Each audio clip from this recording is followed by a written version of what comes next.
여러분 화면 보이시죠? 가리지 않으시죠? 네. 시작하기 전에 찬양하고 우리의 마음을 모으고 기도 후에 시작하도록 하겠습니다. 이제 오늘 우리가 하게 될 책은 왕정시대의 내용이거든요. 왕정이라고 하면 왕이 있겠죠. 그 왕을 중심으로 흘러가는 이스라엘의 역사, 또 그 안에서 일하시는 하나님, 그 하나님에 대한 우리의 반응, 이런 것들을 이제 다루게 될 텐데, 왕이신 나의 하나님을 왕으로 모신 자의 삶이 어떠해야 하는지, 어떤 모습인지를 한번 살펴보면 좋겠다 싶습니다. 그래서 우리 왕이신 나의 하나님 찬양하고 시작할까 해요. 찬양하겠습니다.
하나님이 우리의 왕이십니다.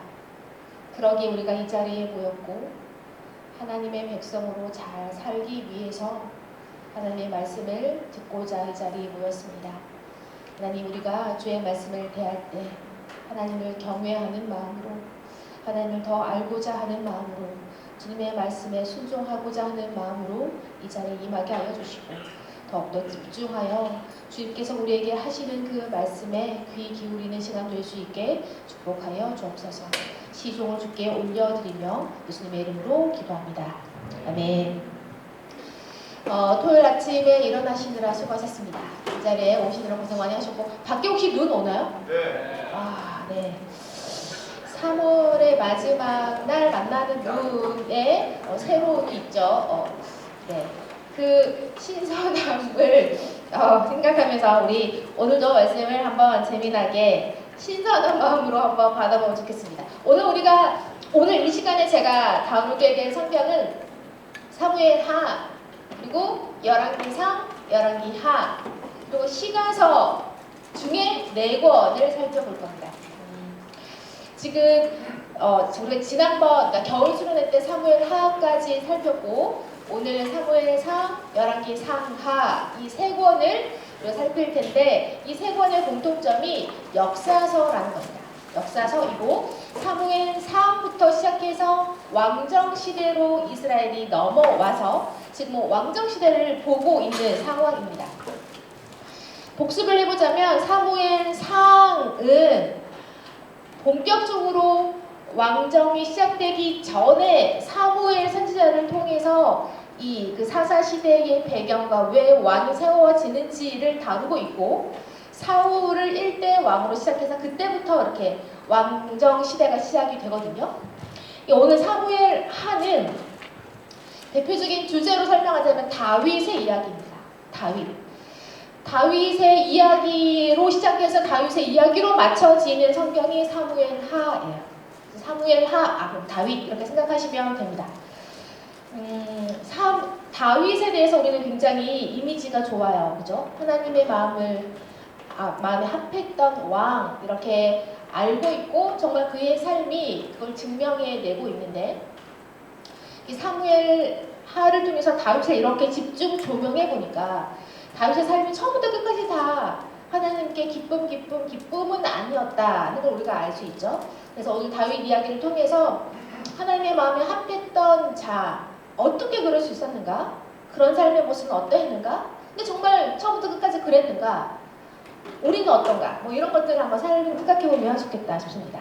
그래서 오늘 저는 각각 성경의 전체적인 구조를 살펴볼 겁니다. 그래서 사무엘하 같으면 24장까지 있으니까 24장의 내용이 전체적으로 어떤 내용인지 그래서 크게 밖에서 이렇게 봤을 때 이 성경에서 등장하는 이 인물 하나님이 보여주고 싶으신 그 사람의 이렇게 삶을 전체적으로 그려보고 그 안에서 우리가 찾을 수 있는 교훈들을 찾는 것으로 진행해 보겠습니다.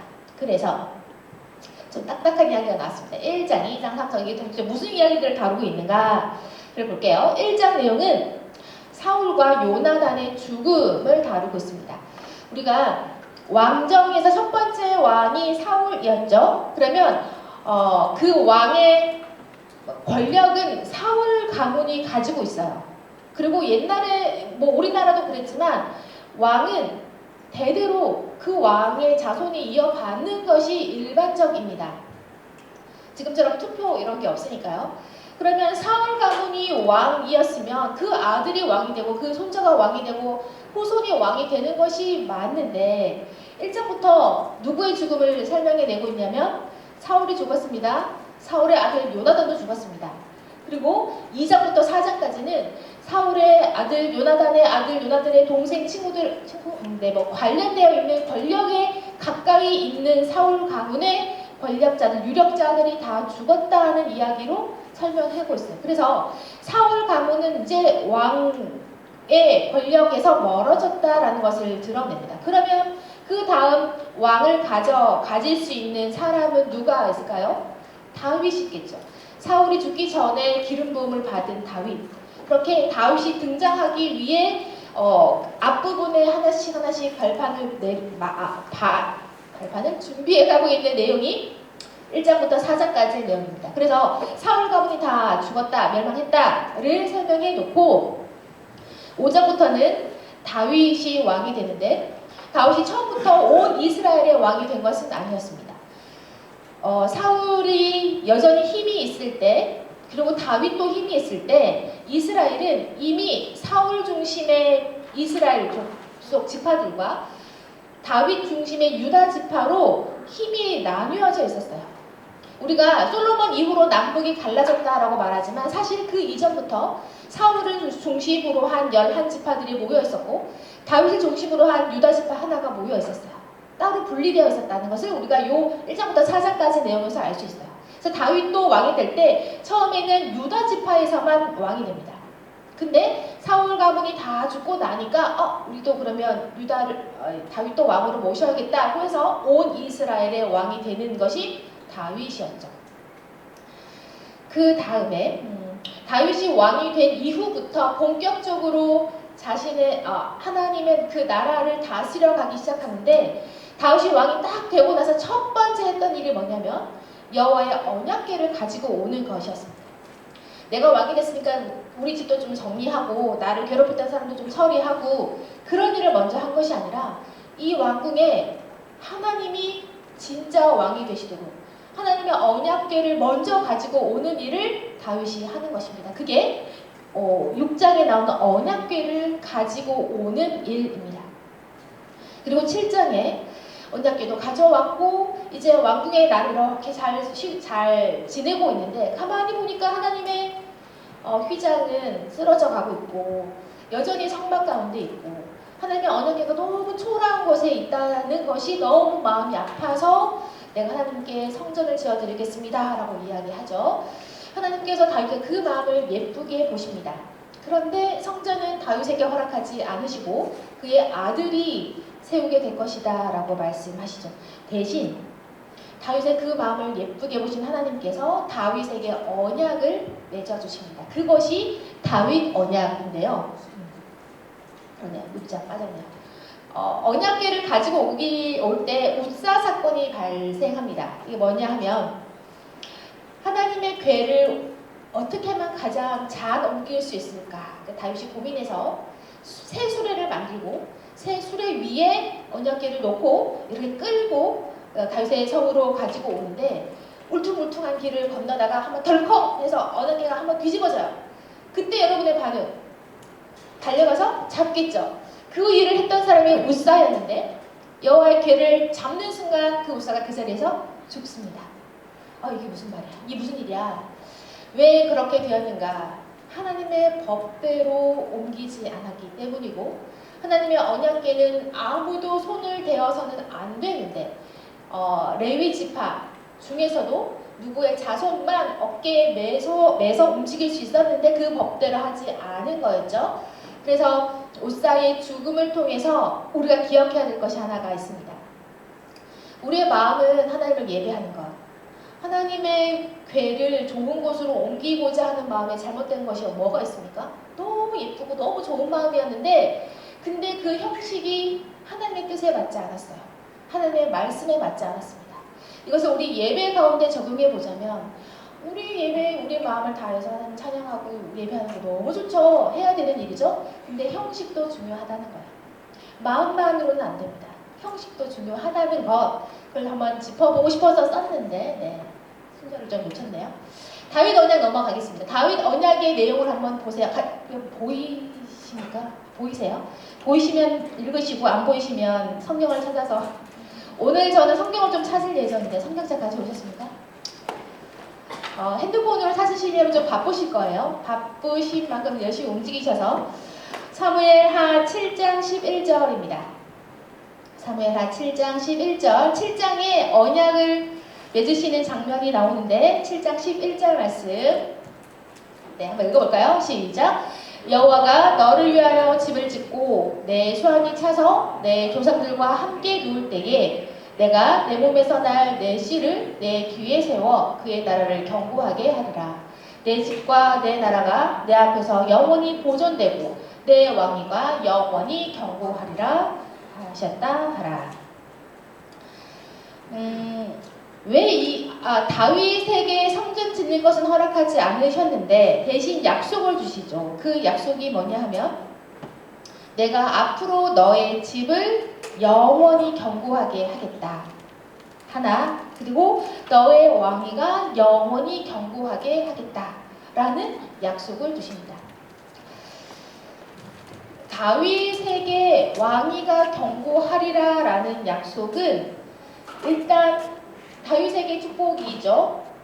그런데 더 넘어서 하나님의 시선은 다윗 이 한 사람에게 머물지 않으시고 다윗의 후손으로 오실 그분 예수 그리스도를 거기까지 바라보시면서 너의 왕위가 견고하게 되리라 라는 약속을 주시는 것입니다.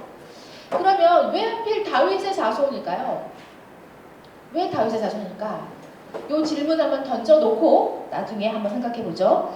그렇게 하나님의 마음에 합한 사람으로 영원한 왕위를 약속받은 다윗의 왕의 생활은 어떠했느냐? 승승장구합니다. 사무엘하 8장부터 10장까지는 승승장구하는 다윗의 모습을 볼 수 있는데 8장 15절, 9장 7절에 그 내용을 이렇게 설명합니다. 다윗이 온 이스라엘을 다스려 다윗이 모든 백성에게 정의와 공의를 행할세. 9장 7절에 다윗이 그에게 이르되 무서워하지 말라. 내가 반드시 내 아버지 요나단으로 말미암아 내게 은총을 베풀리라. 그뿐 아니라 다윗이 왕이 되었을 때 그 주변 나라들에게 아주 강한 힘을 발휘했고 넓은 영토를 차지하기도 합니다. 다윗의 나라가 견고하다라고 이야기할 때 그냥 그 국력이 얼마나 강했는지, 얼마나 많은 땅을 차지했는지, 얼마나 주변 나라로부터 조공을 많이 받았는지를 판단하는 것이 아니라 이 나라가 견고했음을 드러내주는 증거는 하나님의 정의, 하나님의 공의, 하나님의 자비를 베푼 것에서부터 그것을 발견해낼 수 있다는 겁니다. 하나님께서 다윗의 마음을 예쁘게 보셨고 다윗 또한 하나님의 말씀에 순종하여 하나님의 공의와 하나님의 정의와 하나님의 은총을 베풀며 나라를 다스립니다. 이 모습을 통해서 우리가 알 수 있는 것 하나, 다윗은 그냥 지략이 뛰어났고 전쟁을 잘했고 마음이 착했고의 의미가 아니라 다윗의 중심에는 하나님이 진짜 왕이십니다 라는 생각을 가지고 있었고 그것 때문에 나라를 하나님의 뜻에 따라 다스릴 수 있었다라는 것이죠. 그래서 다윗 언약 옆에 제가 써놓은 문장이 있습니다. 하나님이 왕이십니다. 다윗이 왕이었는데 다윗은 내가 왕이 아니라 내가 왕의 역할을 하지만 진짜 왕은 하나님이십니다 라는 사실을 기억하고 있었어요. 그래서 아까 던졌던 질문, 왜 하나님은 그 다윗의 자손을 통해서 영원히 왕권을 이루어 가겠다고 하시는가? 다윗의 마음이 이러했기 때문입니다. 내가 왕이 됐으니 내가 내 마음대로 하겠다. 내가 진짜 왕이지 라고 생각하는 사람이 아니라 하나님이 왕이시지, 이 나라가 하나님의 나라이지를 기억하는 사람, 그 마음을 가진 자손을 통해 하나님께서 당신의 나라를 운행해 나가시겠다라는 것을 우리가 볼 수 있는 것이죠. 자, 10장까지는 다윗이 되게 잘 살았어요. 근데 11장부터가 문제에 터집니다. 11장에 다윗의 범죄가 나오는데요. 다윗이 범한 죄, 가장 큰 죄는 밧세바를 범하는 일이었죠. 그 다음부터는 다윗의 가문에도 어려운 일들이 생깁니다. 여러 가지 일들. 그리고 13장부터는 다윗 개인이 아니라 그 나라에 어려운 일들이 생겨납니다. 대표적으로 압살롬이 반란을 일으켜서 나오는 것까지 15장 25절을 보면, 그 다음에 16장 11절과 12절은 다 압살롬이 반역을 했을 때의 다윗이 보인 반응입니다.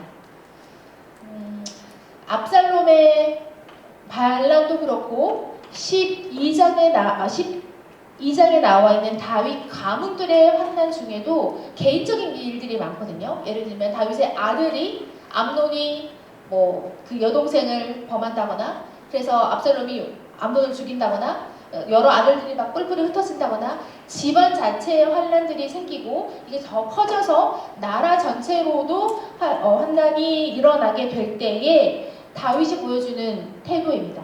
15장 25절을 보면 지금은 압살롬 때문에 다윗이 도망 나온 상황이에요. 예루살렘 성이 있을 수 없었고 다윗 성에서 빠져나올 때에 하나님의 궤를 가지고 나올까 할 때 다윗이 하는 말입니다. 왕이 사독에게 이르되 보라, 하나님의 궤를 성읍으로 도로 메어가라. 만일 내가 여호와 앞에서 은혜를 입으면 도로 나를 인도하사 내게 그 궤와 그 계신 데를 보이시리라. 하나님의 궤는 가지고 오지 말라고 말하는 거예요. 왜냐하면 하나님의 궤는 하나님의 성이 있어야 되는 것이 맞죠. 내가 개인적으로 힘든 일이 있어서, 어려운 일이 있어서 그 궤를 마치 부적처럼 가지고 나오는 것은 합당하지 않다라고 고백하고 있는 다윗의 모습인 겁니다. 하나님의 그 영광을 하나님께 올려드리는 거예요. 내가 위험하기 때문에, 어렵기 때문에 하나님을 나의 보호자처럼 또는 호위무사처럼 이렇게 내가 개인적으로 쓰지 않겠다라는 마음인 것이죠. 16장 11절과 12절은 압살롬에 대한, 그리고 이 도망가는 다윗을 향해 저주하고 있는 시므이를 향해 다윗이 보이는 태도입니다. 내 몸에서 난 아들도 내 생명을 헤아려 하거든. 하물며 이 베냐민 사람이냐, 여호와께서 그에게 명령하신 것이니 그가 저주하게 버려두라. 혹시 여호와께서 나의 원통함을 감찰하시리니 오늘 그 저주 때문에 여호와께서 손으로 내게 갚아주시리라. 지금 안 그래도 스트레스 만땅이잖아요. 막 아들이 나를 죽이러 오고 막 거의 유다 땅에서는 반역이 막 일어나고 있어요. 그래서 막 허겁지겁 도망을 가고 있는데 옆에서 자꾸 깐족대는 거죠. 시므에 와서 막 저주를 하는 겁니다. 얼마나 다윗이 힘들었겠어요? 엄청 열받아서 쟤 죽여라고 할 수도 있었을 텐데 그렇게 하지 않는다는 겁니다. 이 다윗의 말을 보세요. 내 아들마저도 나를 배반하는데 저 베냐민 사람이야. 그래, 그럴 수 있다. 왜냐하면 내가 죄를 지었기 때문이다 라고 인정하고 있는 것이죠. 그러면서 하나님의 은혜를 구합니다. 혹시라도 여호와께서 나를 불쌍히 여기신다면 이것을 갚아주시리라. 여호와께서 갚아주실 것이다. 우리에게 일어나는 여러 가지 일들 중에 나를 먼저 살펴보는 다윗의 지혜를 볼 수 있습니다. 이 일이 무엇 때문에 일어났는가? 내가 지은 죄 때문에 일어난 것이구나. 그러면 당장 나를 공격하고 있는, 나를 저주하는 이 현상을 해결하는 것이 아니라 이것마저 여호와의 손에 올려드리고 나는 내 모습을 돌아보는 것이죠. 여호와께서 갚아주시리라. 그런 다윗의 모습을 볼 수 있습니다. 그 다음 19장부터 20장까지는 다윗 왕권이 다시 회복됩니다. 압살롬의 반역을 다 해결하고 다시 왕으로 등극하게 되고 21장부터 24장까지는 나머지 다윗의 노년의 생활을 보여주고 있는데 여기도 사실은 좋은 일만 있었던 것은 아닙니다. 24장 1절을 보면 다윗이 했던 또 한 가지 이해되지 않는 일이 있는데 인구조사를 시키는 일이에요. 여러분 인구조사를 하나님이 기뻐하지 않으셨다고 해요. 근데 왜 인구조사하는 것이 나쁜 일일까요? 우리나라도 5년에 한 번씩 지금도 하나요? 인구조사 5년에 한 번씩 했던 것 같은데 인구조사 합니다. 근데 이때는 왜 이것이 하나님의 마음에 들지 않았을까요? 이 당시의 인구조사는 자신의 왕권과 직결되는 일이었기 때문입니다. 인구조사를 다 해서 어느 지파가 몇 명이고 몇 살 이상의 남자들이 몇 명이고 군대가 얼마나 되고 등등을 다 계산해 보았을 때 내가 이만큼 힘이 세구나. 너는 이것이 부족하구나. 나의 왕권을 이 나라를 더 강하게 만들기 위한 자료조사가 인구조사였기 때문에 지금까지 지금 압살롬의 반란도 겪었고 하나님께서 나와 함께 하실 때에 승승장구했던 것을 알았던 다윗이었는데 이제는 그 왕권의 강함을 하나님에게서 찾는 것이 아니라 나에게서 찾고 있는 다윗의 모습을 볼 수 있는 것이죠. 그래서 하나님이 이것을 선하게 여기지 않으십니다. 그래서 3일 동안 온 이스라엘의 운역이 펼쳐지죠. 그리고 하나님께 또 회개하고 돌아와서 용서를 받는 장면이 다윗의 삶의 하반부에 드러납니다. 네, 다윗도 하나님 앞에 범죄합니다. 근데 다윗의 범죄는 되게 큼직큼직해요. 그래서 치는 사고가 작지 않습니다. 그런데도 하나님은 다윗을 돌보십니다. 의인은 없나니 하나도 없다라고 말하는 그 바울의 이야기처럼 모든 사람들 안에는 죄의 씨앗이 있고 그 씨앗이 싹이 나서 열매를 맺아 큰 사고를 칠 수 있죠. 그래서 이 다윗을 통하여 우리가 알 수 있는 건 하나님께 칭찬받고 칭찬받았던 다윗마저도 이렇게 하나님 앞에 연약한 모습을 보이는데 우리에게 정말 필요한 그분은 바로 메시아이구나, 우리를 구원하실 분이시구나를 생각해 볼 수 있는 것입니다. 자, 여기까지가 다윗의 이야기였고요. 저는 이거 한번 해보고 싶었어요. 다윗의 삶을 차트로 한번 그려본다면 유다의 왕이 되고 통일왕국의 왕이 되고 언약궤를 가져오고 다윗 언약을 맺고 승승장구 하다가 범죄하고 그걸로 인해 다윗이 어려움을 겪다가 마지막까지 제가 짧게 생각해봤잖아요. 이걸 가지고 그림을 그려본다면 플러스 마이너스 점을 찍어서 이렇게 한번 연결해 보실래요? 제가 10초 드릴게요. 10초. 대충 점수를 내가 1점을 줄까 2점을 줄까 이거 고민하지 마시고 플러스 점수냐 마이너스 점수냐 요것만 계산해서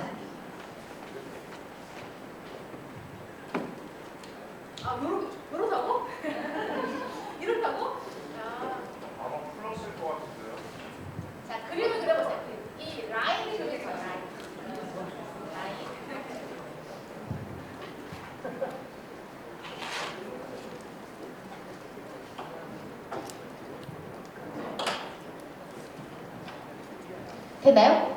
그러면 여러분이 생각하시는 그 그림을 손으로 한번 표현해 보십시오. 그냥 있는 자리에서 이렇게 한번 표현해 주세요. 시작. 다들 이렇게 멈췄어. 여기가 어디예요? 최고점이 어디예요 지금? 최고점. 승리? 군사적 승리? 여기가 최고점이에요? 그 다음 어디로 갑니까? 뚝 떨어져요. 뚝 떨어져서 어디로 갑니까? 계속 거기 있어요? 계속 요렇게 있어요?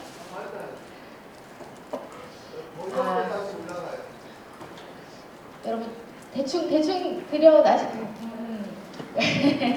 사실 이거는 뭐 정답이지 않아요. 여러분이 생각하시는 그 느낌대로 표현을 해보라고 한 거기 때문에 제가 보여드릴 내가 그린 이것도 제 마음입니다. 제 마음입니다. 근데 제가 이걸 왜 그려보고 싶었냐 하면 다윗 삶의 가장 정점 거기가 어디였을까? 어떤 분은 아까 승승장구한 8장부터 10장까지의 내용이라고 하셨지만 저는 7장이라고 생각합니다. 다윗 언약. 하나님의 마음에 합했던 그 가장 아름다운 모습. 그 모습이 다른 게 아니라 하나님이 진짜 나의 왕이십니다를 고백하고 그 고백을 받아주시는 그 장면. 이게 가장 다윗의 삶의 최고점이었고 근데 그때부터 군사적으로 승리하는 것도 사실은 플러스 점수입니다. 그런데 가장 최악은 어디냐면 11장의 다윗의 범죄이죠. 범죄에 이어서 점점 어려움을 겪어요.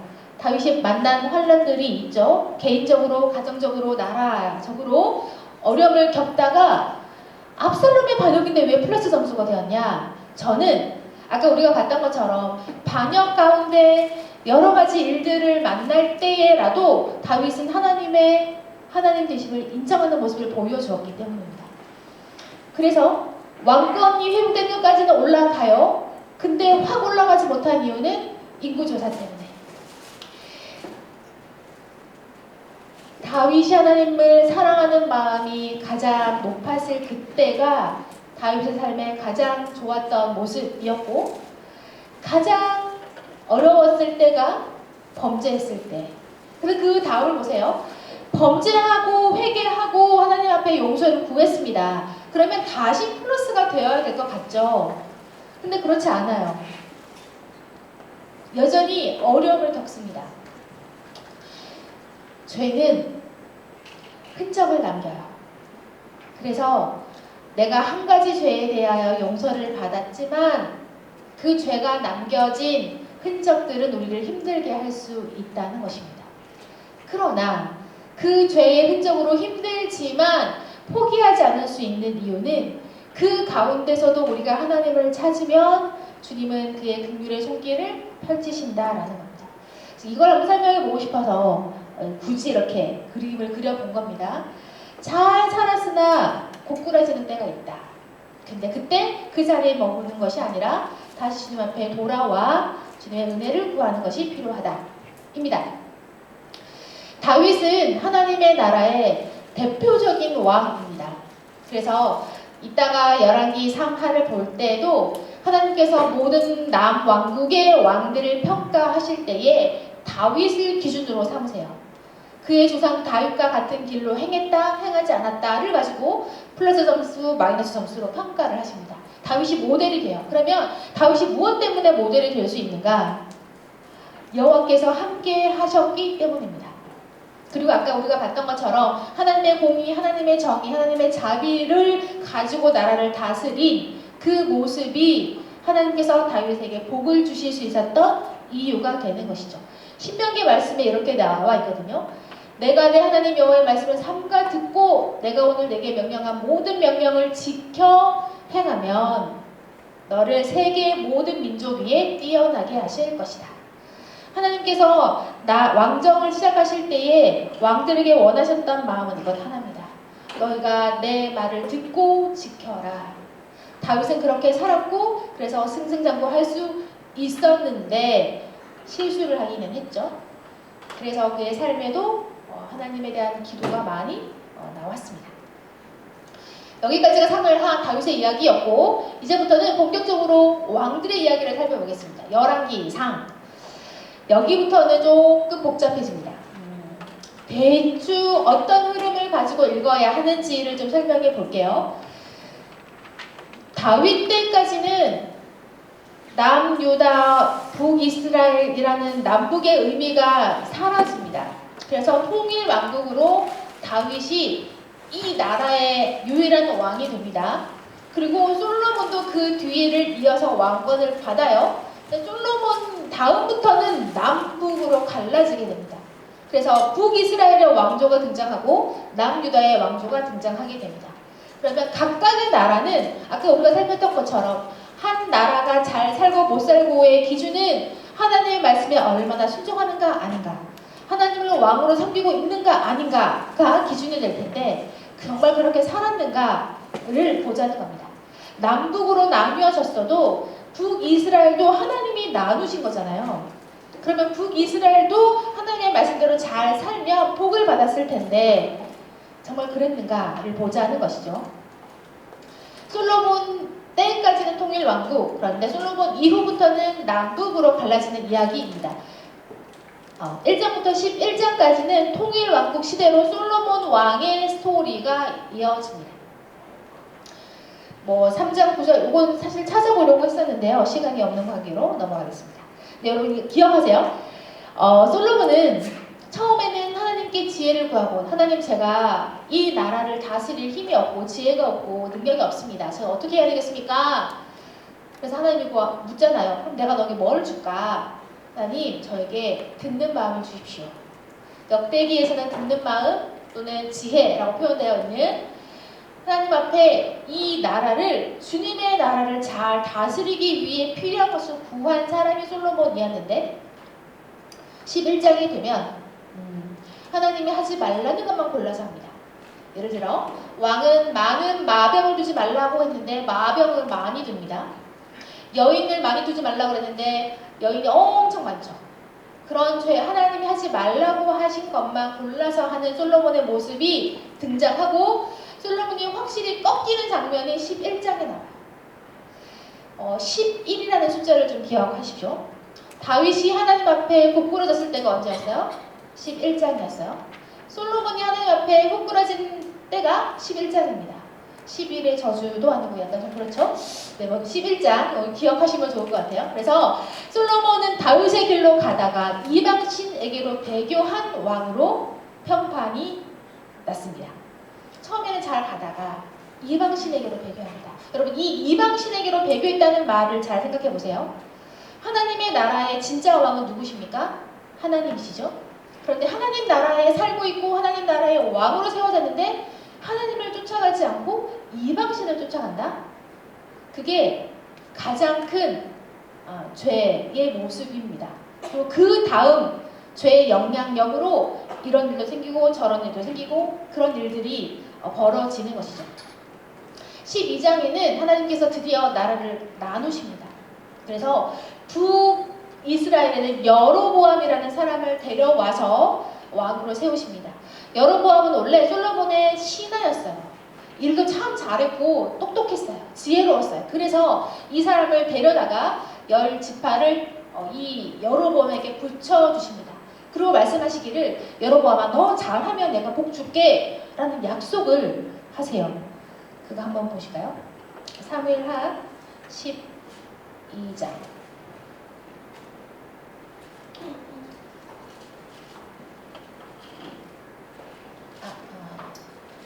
아니, 철학회가 아니고 열왕기상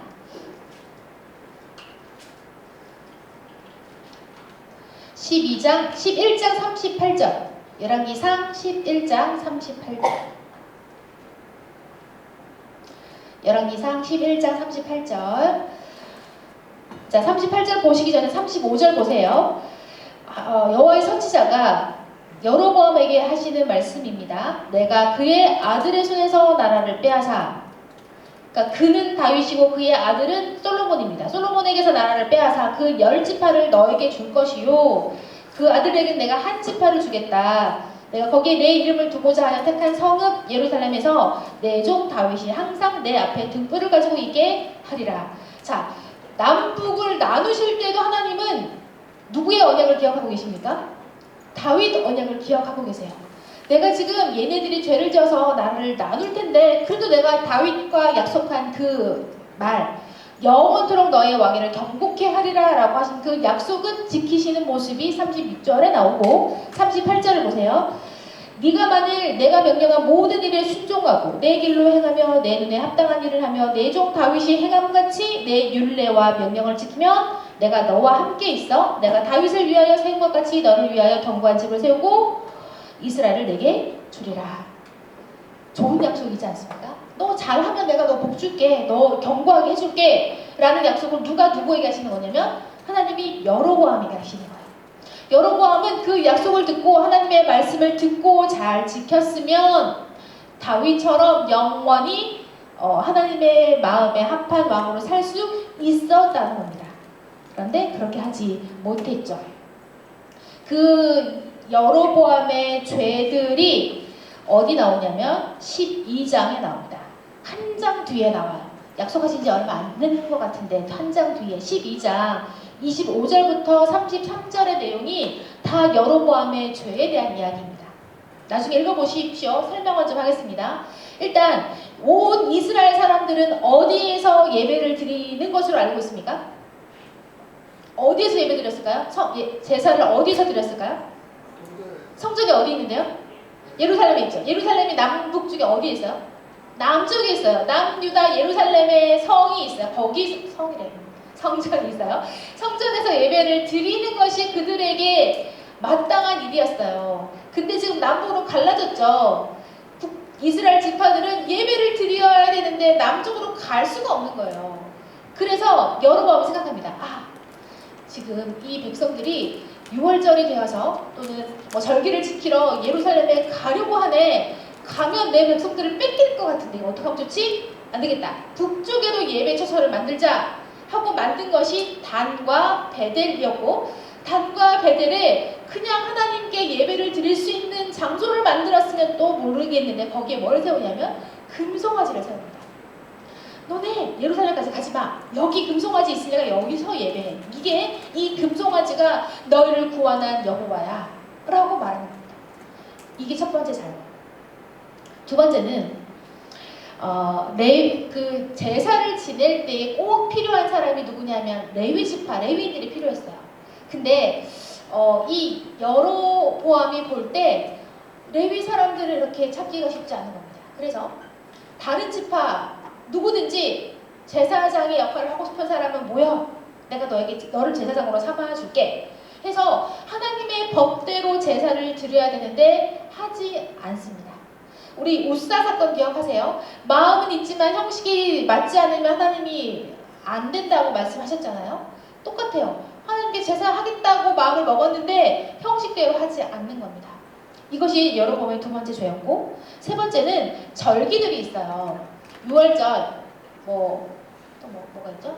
초막절, 장막절, 같은 거네. 초막절, 나팔절, 이런 것들 여러 절기들을 지켜야 돼요. 절기들은 하나님께서 이스라엘에게 하셨던 일들을 기억하기 위해 기념하는 날인데 이 절기를 바꾸는 겁니다.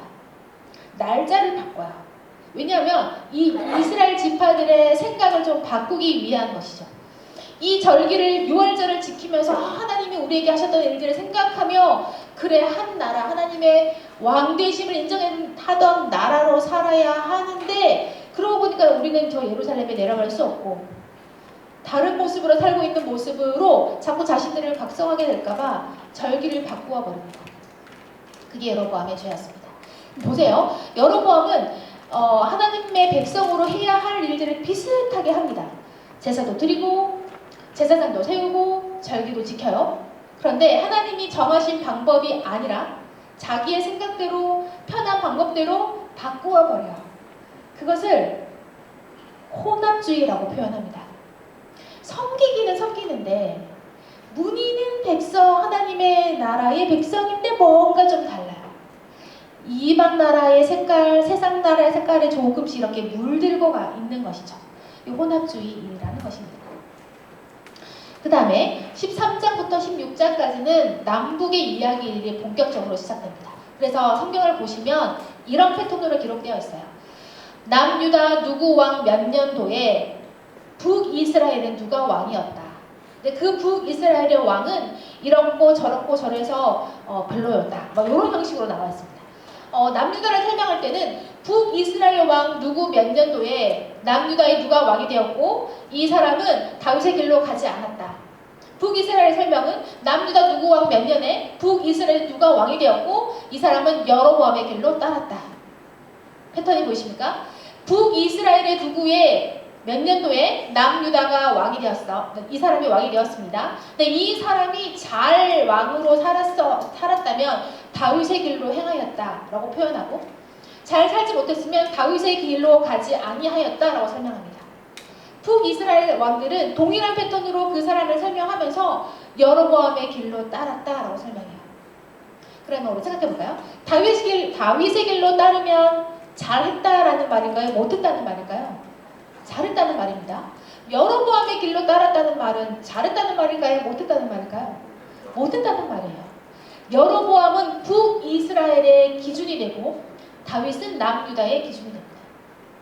하나님께서 첫 번째 세운 그 왕의 모습을 가지고 왕을 평가하는 평가 기준이 되는 것이고, 그럼 그 왕들의 모습을 평가하는 기준은 무엇인가? 하나님을 왕으로 섬기고 있는가? 왕으로 섬긴다는 말은 그분의 말씀에 따라 순종하며 지키고 있는가? 이것을 본다는 말이 되는 것이죠. 그래서 13장부터 16장까지는 남북의 이야기들이 짧게 등장합니다. 그래서 볼 때 되게 헷갈려요. 이게 남유다 왕의 얘기인지 북이스라엘 왕인지를 잘 몰라요. 근데 꼼꼼하게 보시면 이게 남유다 왕의 이야기구나를 파악하실 수 있고, 헷갈리는 또 하나의 이유는 남쪽 왕의 이름과 북쪽 왕의 이름이 같을 때가 있어요. 너무 헷갈려요. 그래서 분명히 위에서 나왔는데 여기서 또 나오네? 뭐 이런 케이스가 있거든요. 주의 깊게 보시기를 바라며 17장부터 22장까지는 북이스라엘의 이야기만 나옵니다. 물론 남유다가 짧게 등장합니다만 북이스라엘의 왕의 이야기가 나오는데 그 왕의 이름이 아합입니다. 숫자 계산 되시죠? 1장부터 11장은 11개 장, 12장은 1장, 13부터 16장은 3, 4, 5, 6, 4개 장이죠. 27에서 22장까지는 몇 장이에요? 몇 장이에요? 6개 장이죠? 6개 장이고, 지금 열왕기 상이잖아요. 열왕기 하에 넘어가도 아합 이야기가 계속 나옵니다. 그러니까 지금 13장부터 16장까지의 여러 명의 왕이 나왔는데 몇 줄 만에 끝날 수 있는 왕의 이야기를 아합의 이야기는 6장이라는 분량을 할애하는 거예요. 그러니까 지금 이 열왕기 상의 저자는 이 아합의 이야기를 너무너무 하고 싶은 거예요. 아합 좀 잘 봐봐. 아합이 어떻게 했는지 좀 봐봐. 얘를 좀 잘 보고 너희도 잘 살면 좋겠어 를 강조하는 거죠. 그러면 아합은 잘 살았을까요? 잘 못 살았죠? 여러분이 아시는 것처럼 잘 못 삽니다. 그 이야기가 17장부터 22장까지 나와 있고, 그 가운데서 아합 왕의 잘못을 지적하기 위하여 등장하는 선지자가 엘리야입니다. 엘리야가 갈멜살 전투 이렇게 막 하는 거 아시죠? 아합에게 아니야, 여호와가 하나님이야, 갈멜산 전투를 하면서 백성들에게 이야기하죠. 바알이 신이면 바알을 따르고 여호와가 신이면 여호와를 따라야 된다, 결정해라 라고 말하는데 백성들은 머뭇머뭇합니다. 이 북이스라엘의 상황을 보여주고 있는 것이죠. 그 아합을 평가하는 구절이 있는데요. 이게 열왕기상 16장 31절입니다. 한번 찾아볼까요? 열왕기상 16장 31절 말씀.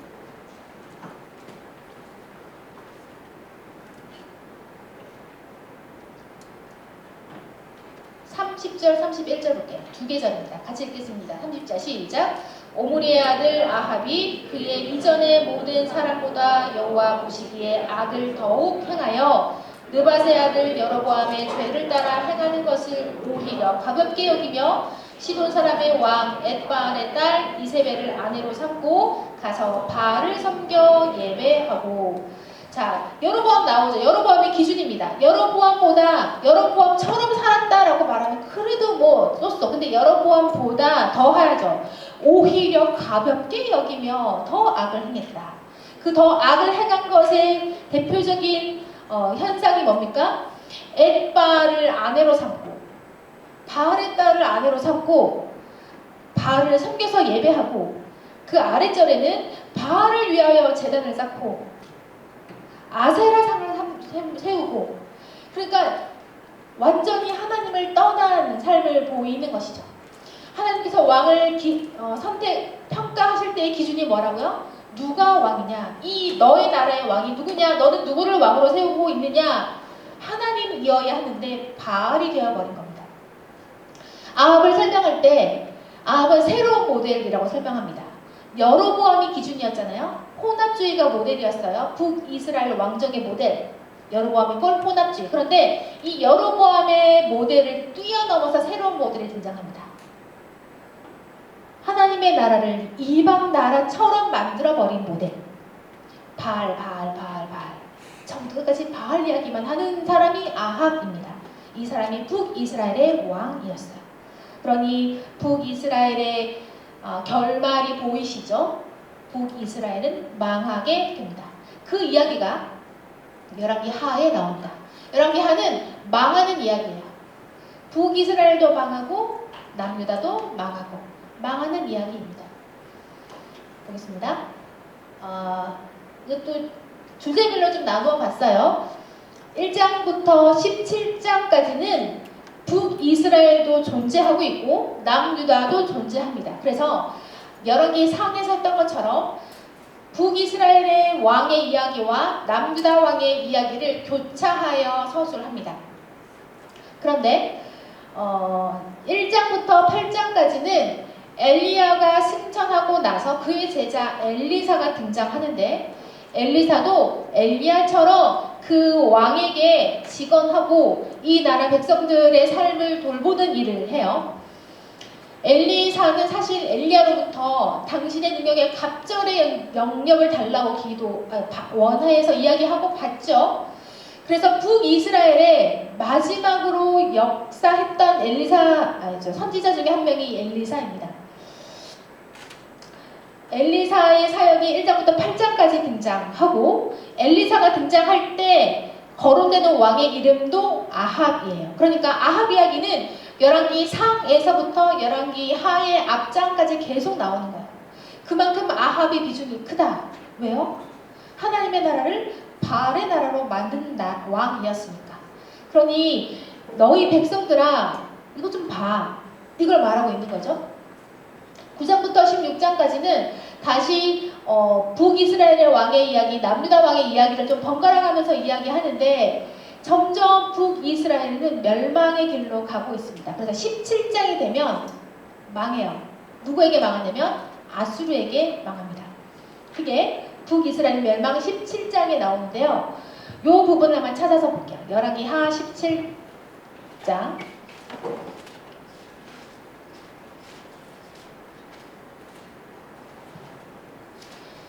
17장은 결국 열왕기 하의 북이스라엘에 대한 내용을 요약해서 보여주는 장입니다.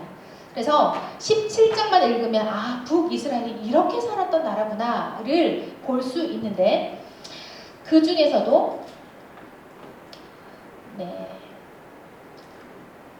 34절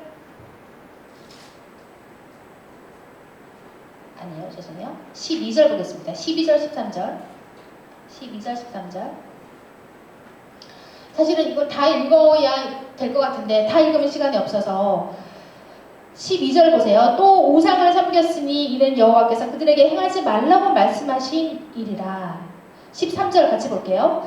여호와께서 각 선지자와 각 선견자를 통하여 이스라엘과 유다에게 지정하여 이르시기를 너희는 돌이켜 너희 악한 길에서 떠나 나의 명령과 윤례를 지키되 내가 너희 조상들에게 명령하고 또 내 종 선지자들을 통하여 너희에게 전한 모든 율법대로 행하라 하셨으나 어떻게 했냐 하면 그들이 듣지 아니하고 그들의 목을 곧게 하기를 그들의 하나님 여호와를 믿지 아니하던 그들의 조상들의 목같이 하여. 지금 북이스라엘의 행태를 어떻게 설명하냐면 여호와의 말씀대로 행하지 않았다.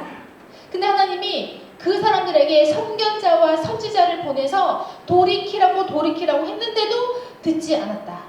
그 목의 고듬이 어떠했냐면 그들의 조상의 목이 고듬같이 하였다 라고 설명하는 겁니다.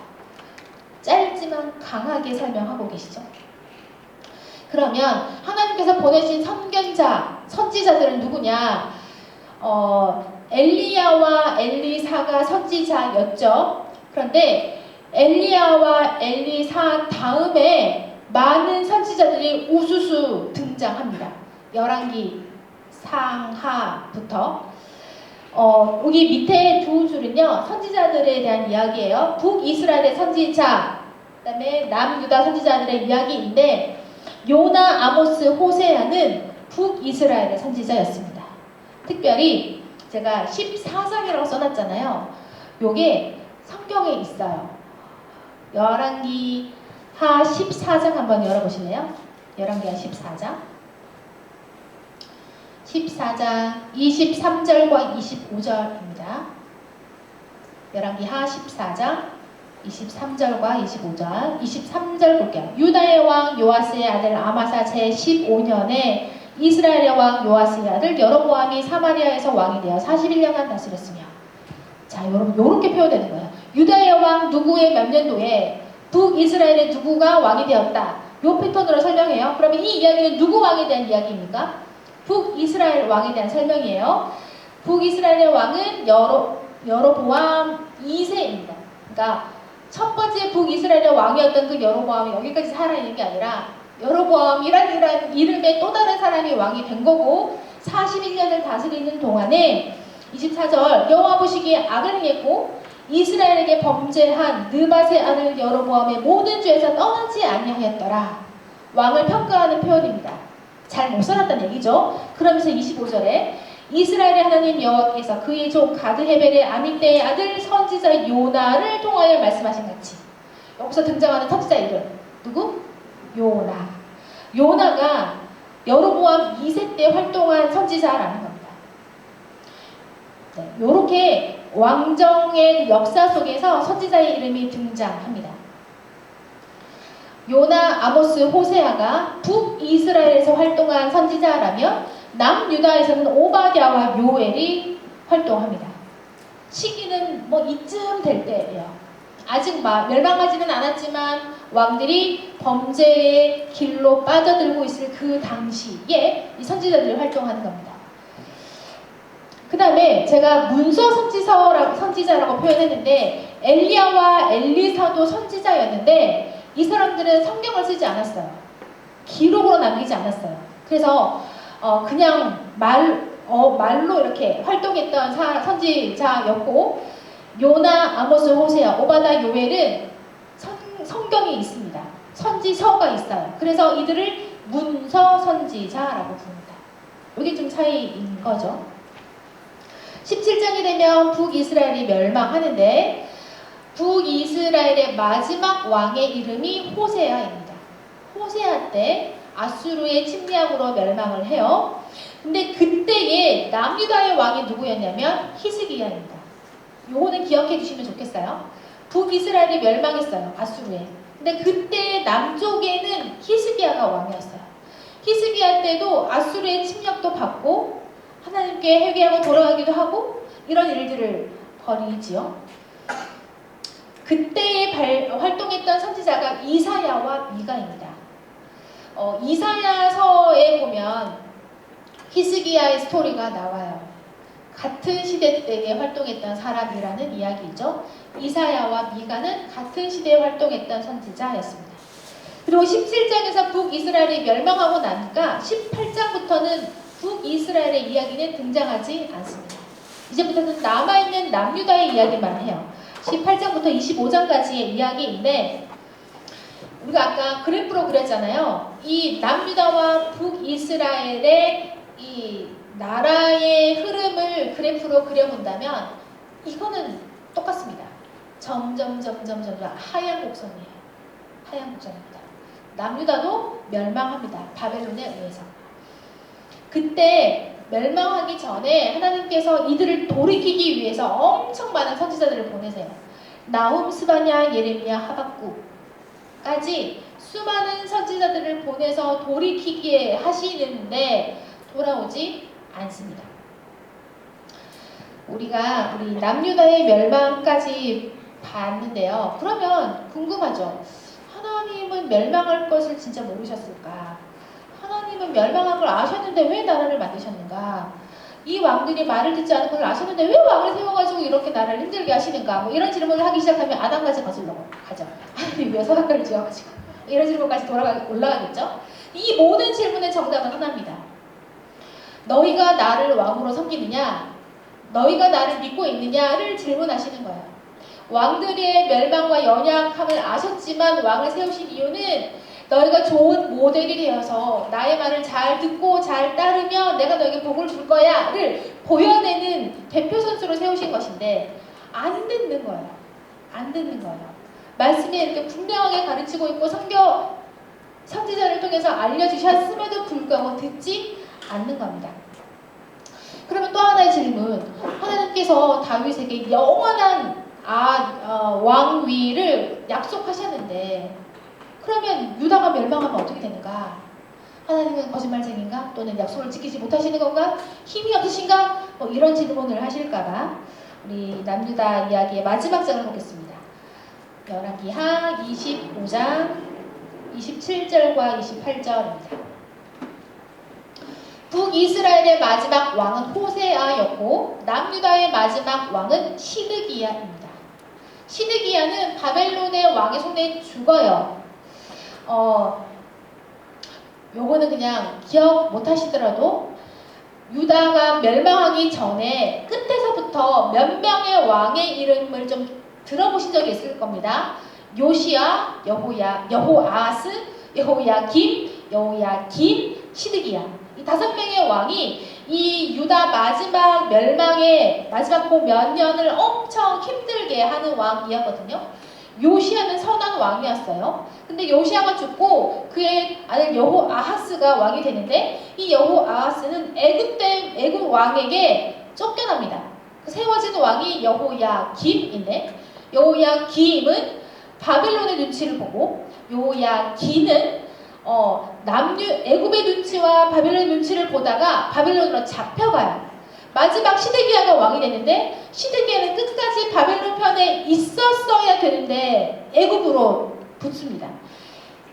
유다 왕에게 이 5명의 왕에게 계속하여 바벨론에게 요시야 빼고 바벨론에 붙어라, 바벨론에게 항복해라 라고 계속해서 요구하는 선지자가 있습니다.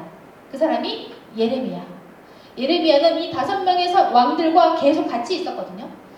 앞으로 멸망할 거야. 너희가 이렇게 했으니까 멸망할 거야. 그러니까 바벨론에게 항복해라. 그러면 너희를 그대로 바벨론에 데려가서 거기서 땅을 짓고 결혼하고 먹고 잘 살다가 70년이 되면 다시 데려오실 거야 를 얘기하는데 끝까지 듣지 않는 사람들이 이 4명의 왕들이었어요. 4명의 왕들이었어요. 아무튼 그때 마지막에 왕이 시드기야이고 시드기야는 죽지만 그 바로 전 왕 여호야기는 바벨론으로 잡혀가거든요. 지금 우리가 볼 열왕기하 25장 27절과 28절은 여호야긴에 대한 이야기입니다. 유다의 왕 여호야긴이 사로잡혀 간지 37년 곧 바벨론의 왕 에윈므로닥이 즉위한 원년 12월 그달 27일에 유다의 왕 여호야긴을 옥에서 내놓아 그 머리를 들게 하고 그에게 좋게 말하고 그의 지위를 바벨론에 그와 함께 있는 모든 왕의 지위보다 높이고 여호야긴 처음에 잡혀갔을 때는 죄수의 몸이고 패왕이잖아요. 엄청 힘들게 어쩌면 되게 멸시를 당하는 모습이었을 겁니다. 그런데 시간이 지나자 이 여호야긴을 옥에서 풀어주는 거예요. 풀어줄 뿐만 아니라 그 주변에 있던 모든 다른 나라의 왕들보다 더 높여줍니다. 지금 멸망한 나라의 왕인데 이게 상식적으로 가능합니까? 여호야김이 힘을 얻을 수 있는, 나중에 뭔가 권력을 얻어서 내가 얘를 잡고 유다를 좀 어떻게 해볼까라는 마음을 먹었을까요? 아니에요. 계속해서 바벨론의 속국입니다. 유다는. 그런데 여호야긴을 풀어주는 거예요. 이것을 하나님이 보이시는 하나의 사인으로 보는 거죠. 다윗 왕에게 약속하셨던 영원한 왕권에 대한 약속으로 여호야긴을 풀어주시는 거예요. 그래서 여호야긴의 후손들이 계속 살아남을 수 있는 겁니다. 여호야긴이 살아남아서 그의 후손들이 나중에 포로 귀환하여 성전을 세우고 다시 그 땅을 일구고 그런 일들을 감당하게 되는 것이죠. 그런 사인으로 여전히 하나님의 약속은 지켜지고 있다. 여기까지가 역사서의 이야기였습니다. 여러분 이 내용을 대충 정리해보세요. 다윗 왕 시작이 좋았죠. 다윗이 칭찬받았던 이유는 뭔가요? 하나님을 왕으로 섬겼기 때문입니다.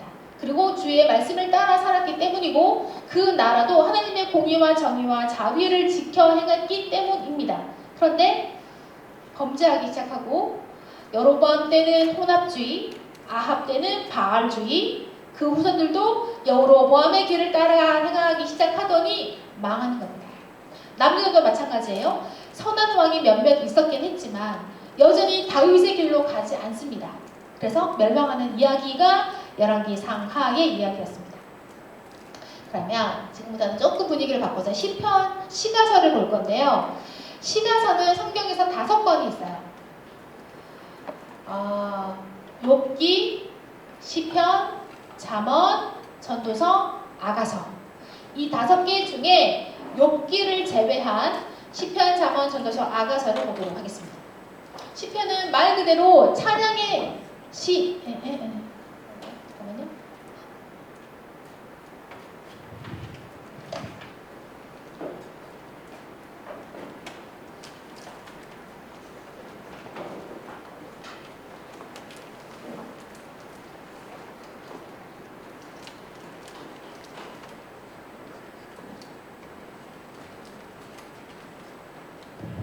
시편은 말 그대로 시예요. 시. 찬양의 시를 묶어놓은 책인데요.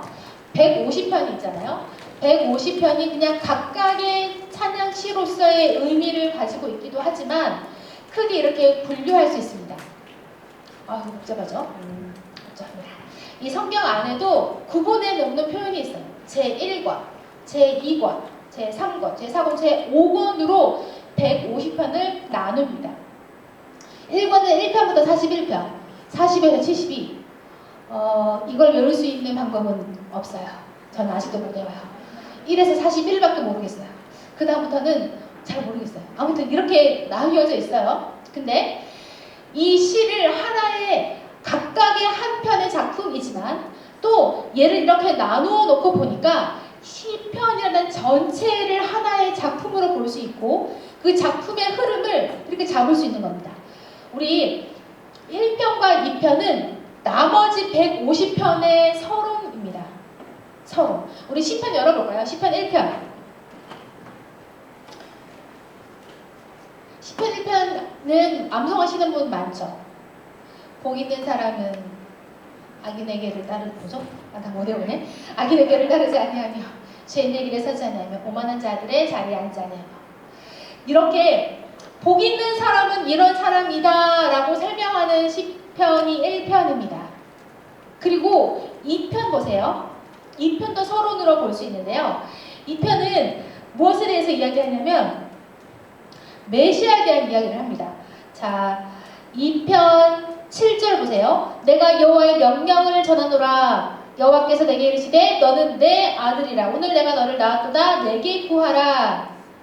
그리고 그 메시아에 대하여 12절에 그의 아들에게 입맞추라. 그렇지 아니하면 진노하심으로 너희가 길에서 망하리니 그의 진노가 급하심이라. 여호와께 피하는 모든 사람은 다 복이 있도다.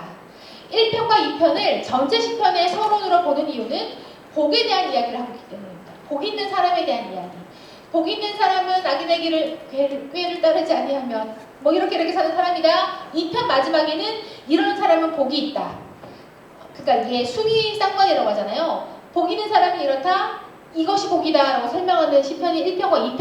그럼 그 내용은 어떤 모습이냐면 진짜 복 있는 사람은 여호와의 율법을 따라 사는 사람이야. 그런데 그 율법을 따라 사는 사람은 그가 받는 복은 누구를 통해 주어지냐면 내 아들 메시아를 통해서 주어진단다 라는 내용이 1편과 2편의 내용입니다. 그리고 앞으로 벌어지게 될 기록될 수많은 시편들의 그 노래의 중심은 하나님이 왕으로서 나를 어떻게 살피시는지, 내가 여호와께 어떻게 기도하는지, 슬픔의 기도, 찬양의 기도, 애통의 기도, 탄원의 기도 등등의 수많은 기도들을 통해서 하나님의 백성이 하나님 앞에 구하는 내용이거든요. 그 모든 내용의 전제가 되는 내용이 이겁니다. 우리가 여호와의 백성으로 복 있는 자로 살기 위해서는 여호와의 율법을 따라 사는 것이며, 살아가는 동안 이 복을 우리에게 허락하실 분이 바로 메시아, 여호와를 아니죠. 그 아들 앞에 그 아들에게 절하는 자, 뭐 그렇게 설명하는 것이 시편 1편과 2편 그리고 모든 시편의 전제가 되는 내용이 되겠습니다. 그래서 각 권을 짤막하게 설명해 보면 1권은 다윗과 관련된 시들이 들어있고 2권은 고라 자손의 시, 아삽의 시. 고라 자손의 42편은 네오나 어쩌이 낭망하며 있잖아요. 탄식하고 있는 내용. 아삽은 사울에게 쫓기던 배경으로 구원을 강구하는 시들입니다. 3권은 여러 저자들이 나와요. 그래서 특별하게 이렇게 주제를 정리할 수는 없지만 대부분 이들의 이 삶을 배경으로 하고 있기 때문에 나라가 망해져 가고 비참한 삶 가운데서 하나님께 구원을 강구하는 내용들이 많이 들어가 있습니다. 4권은 3권에서 하나님 왜 우리를 이렇게 두십니까? 라는 탄원의 시를 드렸다면 4권에서는 그 응답으로 주시는 말씀이에요. 하나님의 백성을 위해 나는 여전히 너를 통치하고 너를 돌보고 있단다를 설명하시는 시들이 4권에 많이 들어가 있습니다. 5권에는 율법, 성전에 올라가는 노래, 이스라엘의 역사를 통해 돌아보는 내용들을 담고 있는 시이고, 마지막은 146에서 150편은 할렐루야 시라고 하죠. 하나님께 찬양하는 시들이 됩니다. 자, 그러면 제일 위에 제목 보세요. 하나님의 말씀으로 시작해서 할렐루야로 끝나요. 이 시편 150편을 전체로 쭉 크게 보았을 때, 큰 그림으로 보았을 때 하나님의 말씀 율법을 따라 사는 사람들은 복 있는 사람이야 라고 시작해서 인간의 삶을 돌아보니까 슬퍼도 하고 낭망도 하고 좌절도 하지만 하나님께로 돌아가고 하나님의 통치를 구하고 하나님을 찬양하는 내용으로 맞춰지는 내용이 시편 전체의 내용이 된다는 것입니다. 이런 큰 그림을 한번 가지고 시편 전체를 그 흐름을 살펴보시고 각각의 시편이 주는 그러니까 성도의 삶을, 성도의 마음을 살펴볼 수 있습니다. 시가서는 사실 산문 내용이 아니기 때문에 해석하는 것이 조금 어려울 수 있어요. 저는 시를 되게 싫어하거든요. 어려워요. 시가 사실은 되게 함축적인 단어들을 많이 쓰고 표현들을 많이 쓰니까 얘가 도대체 뭘 말하는 건지를 잘 못 찾겠거든요. 그래서 시가서를 해석하는 게 너무 어려운데 해석할 수 있는 중요한 팁이 하나 있다면 표제를 보는 것입니다. 표제. 각 시편마다 몇 편 위에, 숫자 위에 쬐끄만한 글로 나와 있는 표제가 있어요. 그 표제를 읽어보시면 뭐 다윗이 언제를 누구 때문에 어디로 피해가서 있을 때 뭐 이런 설명들이 있을 때가 있거든요. 그걸 보면 역사적인 배경을 드러내기도 하고, 또 어떤 표제는 그런 역사적인 배경은 없고 그냥 찬양하는 시, 뭐 마할레 뭔지도 잘 모르겠지만 하여튼 그런 표제들을 통해서 이 시가 무엇을 드러내고 있는지를 힌트를 줍니다. 그래서 표제를 먼저 보시고 이 내용이구나를 감안해서 내용을 보시면 되겠다. 특별히 역사적인 배경을 담고 있을 때는 그에 대한 다른 역사서에서의 내용을 살펴보시면 이해하시기가 더 좋다입니다. 다음은 잠언입니다. 잠언. 제가 제일 어려워하는 두 번째 책이 잠언입니다. 잠언도 도대체 무슨 말을 하는지 잘 모르겠어요. 기승전결이 없는 것 같거든요. 그 잠언은 어떻게 보면 좋을까를 보겠습니다. 잠언은 사실은 격언, 교훈, 훈계들로 구성되어 있습니다. 잠언이라는 말 뜻하는 바가 경계하는 말이라는 뜻을 가지고 있대요. 그러니까 짧은 격언들로 되어 있는데 이걸로 그 백성들에게 경계하라라고 알려주는 내용이라는 거죠. 여기서 우리가 보통 지혜서라고 말하잖아요. 지혜서, 잠언을. 그러면 잠언이 말하고 있는 지혜가 뭔가 읽어보겠습니다. 1장 7절 시작.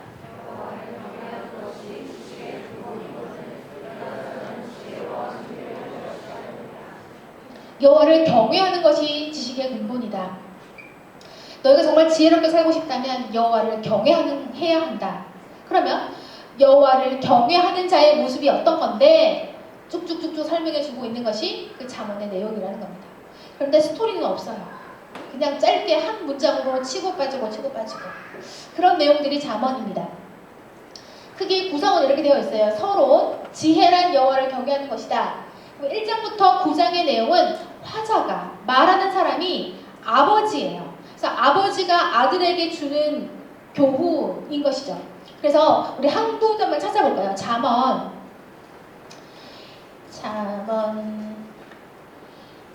3장 1절 그냥 아무데나 열어봐도 3장 1절 내 아들아 나의 법을 잊어버리지 말고 내 마음으로 나의 명령을 지키라. 내 아들아 이렇게 나오죠? 4장 1절 아들들아 아버지가 아들에게 하는 말이죠. 이런 표현들이 1장부터 9장까지 나와 있습니다. 아버지가 아들에게 권하는 내용의 형식을 가지고 있는 거예요. 10장부터 22장까지는 솔로몬이 이렇게 쓴 격언으로 나와 있는데 솔로몬의 격언은 진짜 한 절씩 있습니다. 10장 열어볼까요? 10장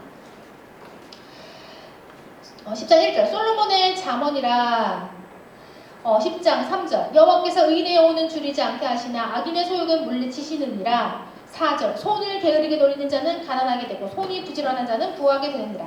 3절과 4절에 연결성이 없어요. 각각의 절이 각각의 교훈을 담고 있습니다. 그래서 잠언은 흐름으로 읽기는 좀 어렵습니다. 22장부터 31장까지는 여러 저자들의 글을 모아놓은 건데 지혜 있는 자의 말도 있고 아굴의 말도 있고 르무엘의 말도 있습니다. 저자들을 설명한 것이었고 잠언을 해석하실 때요. 잠언의 종류를 구별하는 것이 중요합니다. 격언이 있고 교훈이 있고 훈계가 있고 네, 세 개. 격언은 그냥 사회에서 일어날 법한 당연하게 그렇게 흘러갈 만한 일들을 그냥 그 결과를 기록한 것입니다. 그래서 이것 자체가 교훈은 되지 않아요. 이것 자체를 내 삶의 모토로 삼을 수는 없다. 예를 들면 이것 부자의 재물은 그의 견고한 성이요 가난한 자의 궁핍은 그의 멸망이니라. 일상생활에서 이렇게 될 수 있죠. 부자의 성은 그 부자의 재물은 견고한 성이 되죠. 나를 보호하고 지켜줄 수 있으니까. 그럼 가난한 자의 궁핍도 크게는 어려움이에요. 그런데 이게 우리의 교훈으로 삼아지면 가난한 자는 다 죽어야 되고 부자는 다 승승장구해야 되고 그런 교훈이 남게 되는 건데 그렇게 해석할 수 없다는 겁니다. 이거는 그저 격언이어서 일상의 흐름에 그렇게 되는 결과를 보여주는 거예요. 그러면 여기를 통해서 우리가 얻을 수 있는 교훈은 뭘까요? 그러면 가난하게 살지 말아야겠네. 어떻게 살지 않아야 될까? 열심히 부지런히 일해야겠네. 게으르지 말아야겠네. 이렇게 우리의 삶에 적용해 볼 수 있는 것이죠. 그렇게 격언을 구분하시면 좋겠고 더불어서 이 주제와 관련되어 있는 잠언의 다른 말씀을 살펴볼 것을 권합니다. 가난에 대해서 여러 가지 말씀들을 다루고 있거든요. 그러니까 그 말씀들을 다 찾아서 보실 것을 권합니다. 두 번째 잠언의 종류는 교훈이 있어요. 교훈은 진짜 직접적인 메시지입니다. 그래서 손을 게으르게 돌린 자는 가난하게 되고 손이 부지런한 자는 부하게 되느니라. 이게 어떻게 살라는 말이에요? 부지런하게 살아라. 직접적으로 우리에게 주시는 교훈이죠. 세 번째는 훈계입니다. 훈계는 항상 따라야 하는 명령입니다. 말씀 이거죠. 너의 행사를 여호와께 맡기라. 그리하면 내가 경영하는 것이 이루어지리라.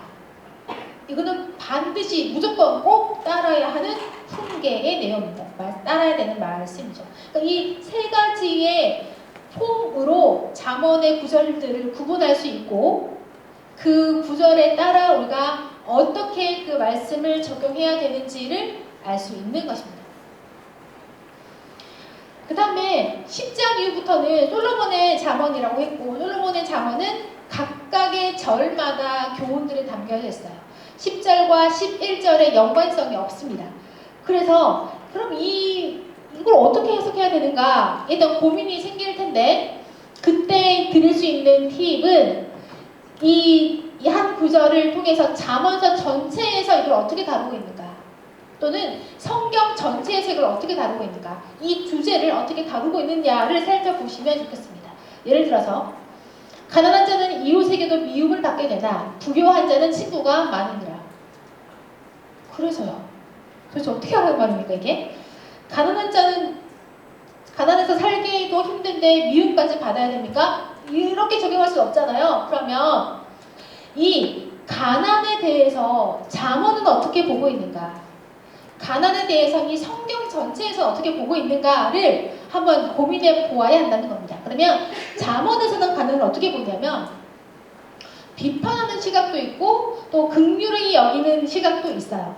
비판하는 시각은 게으르기 때문에 가난해진 거니까 게으른 것을 비판하는 잠언들이 있습니다. 그리고 가난한 자를 긍휼하게 여겨서 도와야 한다라는 말씀도 있어요. 그러니까 잠언에서 그러면 가난을 왜 가난하게 됐는지를 살펴보아야겠고 그 원인을 보고 우리가 다른 태도를 취해야 하는구나를 생각할 수 있는 것이죠. 그럼 성경 전체에서 가난을 어떻게 보아야 하는가? 이것도 조금 어려운 이야기이긴 한데요. 성경 전체에서 각각의 주제들을 어떻게 찾습니까?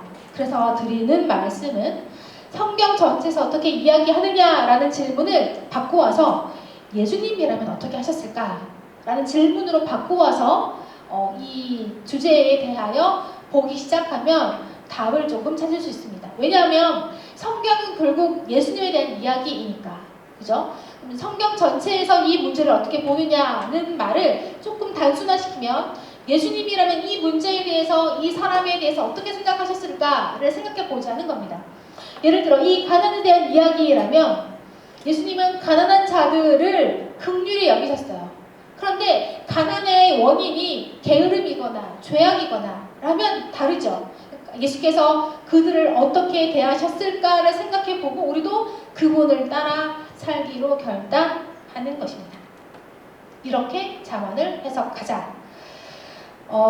잠언은 그냥 우리가 일상에서 격언처럼 그냥 이렇게 듣고 적용하는 이야기로만 보는데 여기서 한 걸음 더 나가기를 권합니다. 결국은 잠언도 지혜를 말하는데 그 지혜는 세상의 지혜가 아니에요. 여호와를 경외하는 것.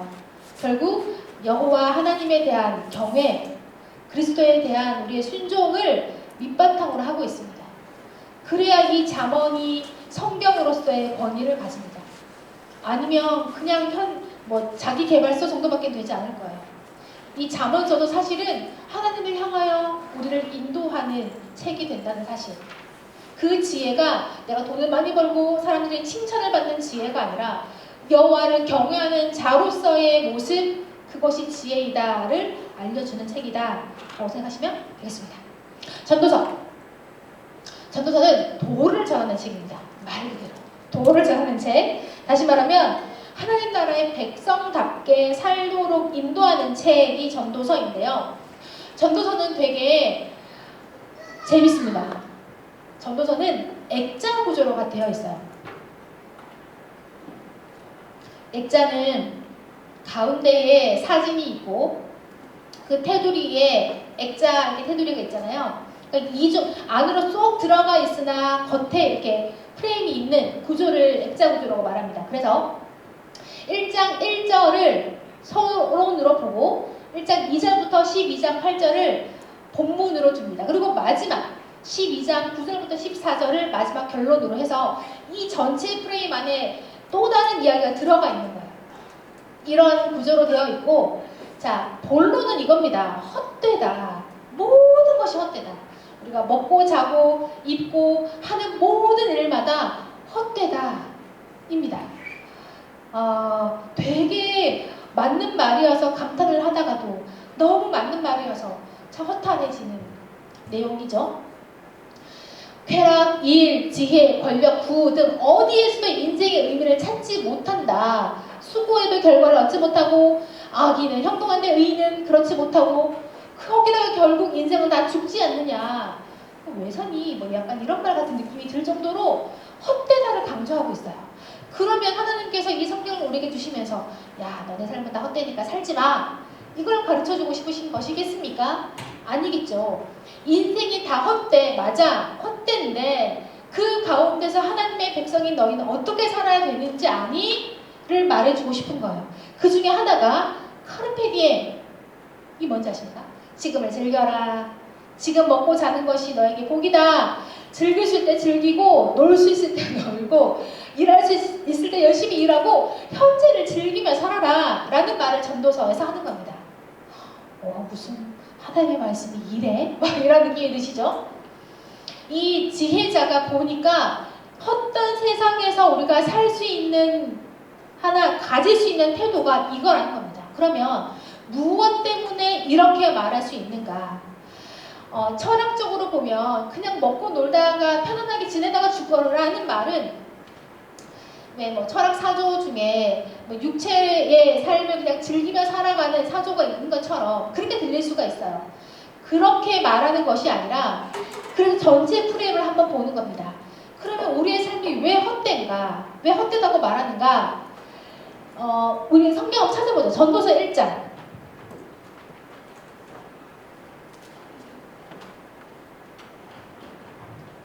전도서 1장 2절과 3절입니다. 같이 읽어볼게요. 전도자가 이르되 헛되고 헛되며 헛되고 헛되니 모든 것이 헛되도다. 해 아래에서 수고하는 모든 수고가 사람에게 무엇이 유익한가? 자, 요 우리가 구절을 읽을 때에 여러분은 그래 해 아래 우리의 모든 수고가 수고하는 모든 수고가 무슨 소용이 있는가에 집중하는데요. 우리가 놓치고 있는 중요한 단어가 있습니다. 그 앞에 해 아래에서 우리가 수고롭게 하는 모든 일들이 헛된데 어디를 보았을 때 헛되냐 하면 해 아래에서 보았을 때 헛되다는 거예요. 해 아래, 우리가 살고 있는 이 모든 세상은 해 아래에 있죠. 근데 현상적으로도 해 아래에 있지만 영적으로 해석해도 해 아래에 있다는 말은 하나님이 허락하신 이 삶을 의미하는 겁니다. 해 아래에서 모든 것이 헛되다고 이야기해요. 근데 이 해 아래라는 표현이 이렇게 많이 반복되어 있어요. 성경으로만 따라와 보세요. 1장 3절에 해 아래, 1장 9절에 해 아래에는 새 것이 없나니 1장 14절 내가 해 아래에서 행하는 모든 것을 보았노라 다 헛되어서 바람을 잡는 것 같다. 2장 18절 내가 해 아래에서 내가 한 모든 수고를 미워했다. 그 다음에 6장 12절 뭐 이렇게 다 해 아래라는 단어가 이렇게 많이 반복이 돼요. 근데 이 헛되다고 말할 때의 전제는 우리가 해 아래에서 살아가고 있는 이 모든 삶이 헛되다는 겁니다. 그러면 해 아래를 강조했다면 해 위도 있겠죠. 해 위도 있겠죠. 그럼 해 위는 누가 다스리고 어떤 생활일까요? 여호와 하나님이 계신 곳. 해 아래에서 이 아래만 바라보고 여기서 하는 모든 일들이 헛되다면 해 위에 계신 여호와를 바라보면 다른 관점으로 보인다는 겁니다. 그게 결론이에요. 12장 13절 일의 결국을 다 들었으니 하나님을 경외하고 그의 명령을 지킬지어다. 이것이 모든 사람의 본분이니라. 하나님이 허락하신 이 땅 가운데 해 아래에 있는 것을 보니까 다 헛돼. 근데 해 위를 바라보니까 하나님이 보이시는 다른 것이 있네. 그 관점을 가지고 이 삶을 살아가는 모습이 카르페디엠이라는 겁니다. 먹고 즐기고 낙을 즐기는 것도 하나님이 주신 선물이다 라고 볼 수 있는 거예요. 그래서 해 아래와 해 위를 구분하여 생각해 보시는 것이 좋다. 그러면 우리의 삶이 그저 허망하고 그저 헛되지만은 않다라는 겁니다. 아가서 1분만에 맞춰볼게요. 아가서는 송 오브 송, 아주 예쁜 사랑 노래인데요. 아가서에 등장하는 인물이 3개가 있습니다. 3사람. 술람미 여인, 그리고 왕, 그리고 합창이 있어요. 합창. 예루살렘의 딸들로 설명되고 있는데요. 이들이 번갈아 가면서 노래합니다. 그래서 우리가 개역 개정으로 보면 이 말이 누구 말인지 도무지 구분이 안 되는데요. 이 번역은 쉬운 성경 버전입니다. 옆에 친절하게 이거 누가 한 말인지를 써놨어요. 합창도 써놨어요. 남자가 하는 말도 써놨어요. 쉬운 성경으로 아가서를 보시기를 추천합니다. 그래야 누구 말인지를 파악할 수 있어요. 개역 개정을 제외한 다른 버전들도 있습니다. 현대인의 성경도 좋고 세번역도 좋고 등등 이렇게 좀 구분해 놓은 성경을 보시면 훨씬 이해하기가 쉽다. 두 번째, 남녀 간의 사랑 노래로 아가서를 보기도 하고 예수님과 교회와의 관계로 성경을 보기도 합니다. 남녀 간의 사랑으로 표현해보면 남녀가 참 사랑을 예쁘게 하다가 위기를 만나요. 불화도 있어요. 그런데 불화의 결말이 헤어지는 것으로 끝나지 않는다는 겁니다. 불화가 생겼어요. 그러면 먼저 찾아가서 화해를 요청합니다. 근데 그게 어긋날 수도 있어요. 남자가 여자를 찾아갔는데 여자가 화가 나가지고 밖에서 문을 두드리는 소리가 들려도 나 이미 다 옷 갈아입고 자고 있어. 난 안 갈래. 했더니 남자가 떠나요. 그 순간 여자가 벌떡 일어나서 남자를 찾아갑니다. 막 이런 내용이 여기 적혀 있어요. 그러니까 남녀 간의 사랑으로 보더라도 내가 누군가로부터 책임을 다하는 것, 사랑을 표현하는 것, 그 내용들을 여기서 볼 수 있어요. 더불어서 남녀 간의 사랑 노래를 읽을 때 우리가 기억해야 되는 것은 커플의 아름다운 관계를 보아야 합니다. 여기서 우리 보통 인간에서의 커플은 너는 내 것, 너는 내 말을 따라야지. 내가 너를 내 마음대로 할 거야 라고 이야기하잖아요. 그게 잘못이라고 설명합니다. 아가서의 표현은 내가 너에게 속했습니다. 나는 당신의 것입니다 라는 표현을 해요. 근데 한쪽이 그렇게 말하면 다른 쪽은 그래 너는 내 거지 이렇게 말하지 않아요. 상대방도 나는 너의 것입니다 라고 이야기합니다. 서로가 서로에게 속하여 있고 서로가 서로를 섬겨주는 관계라고 설명합니다. 아름다운 커플의 모습은 상대방의 행복을 위해서 기꺼이 섬겨주는 자세를 가지는 것을 아름다운 커플의 모습이라고 보는 거예요. 그래서 하나님 나라 백성의 부부관계를 보여준다라고도 볼 수 있는 것입니다. 그리고 이것을 그리스도와 교회의 관계로 읽어도 마찬가지죠. 남편이 그리스도가 되시고 우리가 그리고 교회가 교회의 신부가 된다면 나는 그리스도께 속한 자, 그리스도는 우리를 위해 헌신해 주시는 분, 섬겨주시는 분으로 관계를 설정할 수 있는 것이죠. 그래서 사실 유대인들은 유월절 때마다 아가서를 읽었다고 합니다. 우리를 향한 예수님의 사랑 고백을 들을 수 있다. 그래서 우리도 남편 대신 그리스도와 한 몸을 이루고 상호 헌신의 관계를 맺기로 다짐하는 것이다 라는 겁니다. 자, 오늘은요 여러분에게 질문을 2가지 드리기로 했습니다. 질문을 2가지 드릴 텐데요. 간단하게 메모하셔도 좋겠네요. 우리 역사서를 봤습니다. 왕정시대를 살폈어요. 하나님이 나라를 세우셨습니다. 왜 세우셨을까요? 망한 걸 다 아시면서 왜 세우셨을까?